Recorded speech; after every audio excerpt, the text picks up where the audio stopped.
10, 9, 8, 7, 6, 5, 4, 3, 2, 1, 0.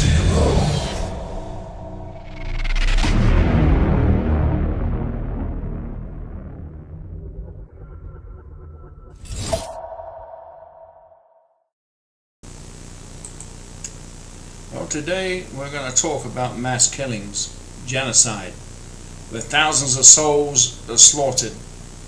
The question is, are you secure in your faith? I'm Pastor Nige, and this is Religion Uncensored. All through time, man has attempted to destroy his own kind. We hear of mass killings, genocide, where thousands of souls are slaughtered, and the rest of us are incapable of comprehending or understanding the level of persecution that is involved. This is not confined to just one religion either. These losses reach across every faith and every belief. Hundreds of thousands have fled Myanmar, which used to be Burma, to escape being killed, raped, and abused by security forces. The UN describe it as a textbook example of ethnic cleansing and genocide. Using eyewitness testimony, government documents, and previously unseen footage, reporter Justin Rowlett reveals just how large groups have been isolated and weakened, and the attacks were part of a highly planned and organized operation. On the 12th of December last year, two Myanmar journalists working for the Reuters news agency, Wa Lone and Chio So-o, travelled to a restaurant in northern Yangon to meet two police officers. They never came home.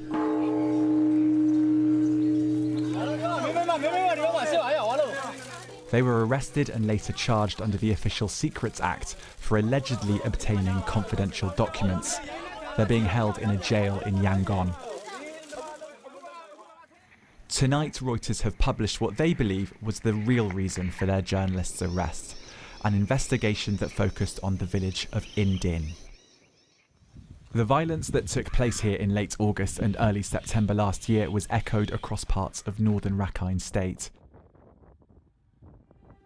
These before and after satellite images show the extent to which the Rohingya part of the village was burnt to the ground. Only the Buddhist area to the top left was spared. But what Reuters claim to have found was even darker. Their journalists had been told by a number of sources that 10 men had been picked out from a crowd of Rohingya Muslims, including fishermen, shopkeepers and students, and executed. Reuters claim after a day of interrogation that they were led into a wood. Reuters say these images that the agency has published tonight were given to their journalists by a local Buddhist.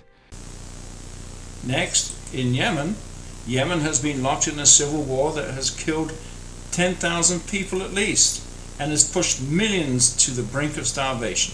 Yemen, one of the Middle East's poorest nations, has struggled with the militant attacks, corruption, and food insecurity. 3 months ago, the world changed for 10-year-old Safa. She was shot by a Houthi sniper while looking after sheep at her family's farm in Taz in central Yemen. I was walking with a broken sandal, and out of nowhere the bullet hit me. I called out for my sister, Gaida. She called back, saying she'd called our neighbour, Nazira. Nazira came, but bullets were being fired behind her. Nazira couldn't come any farther, so she hid. She tried to reach me. She carried me to safety. Her sons came and took me to hospital. The bullet paralyzed Safa below the waist. Her grandmother looks after her now and says her family has suffered more than its fair share of tragedy. Safar's father was shot. That was the first injury. He stayed for a month at the hospital. A good doctor came, thank God. He treated his legs. Otherwise, he too could have been paralysed. Once he started walking, the Houthis shot his brother here in front of the house. I ran downstairs, but he was dead by the time I got there. A few months later, my husband was also killed. The war in Yemen is entering its third year. Nearly 10,000 people have been killed. Half of them have been children.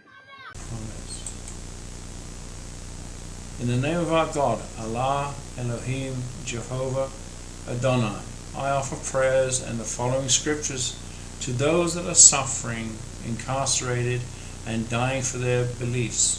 Please listen carefully. May God be praised through the reading and the hearing of these words. Deuteronomy 28:7.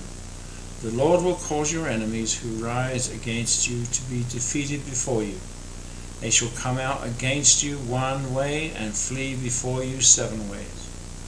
Deuteronomy 3:22. You shall not fear them, for it is the Lord your God who fights for you.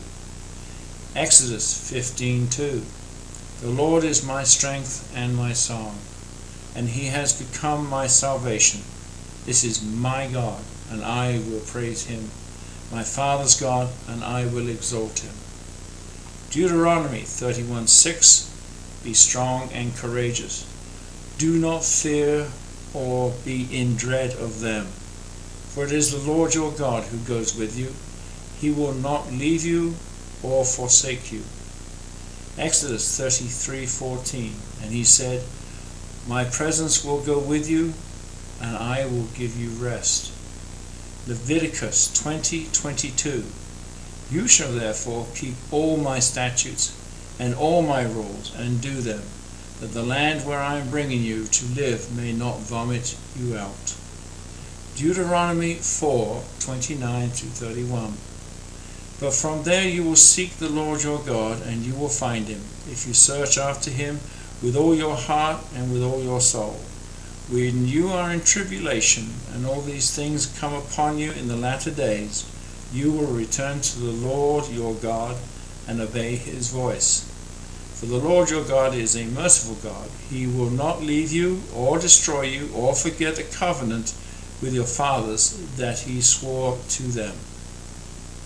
Deuteronomy 5:33.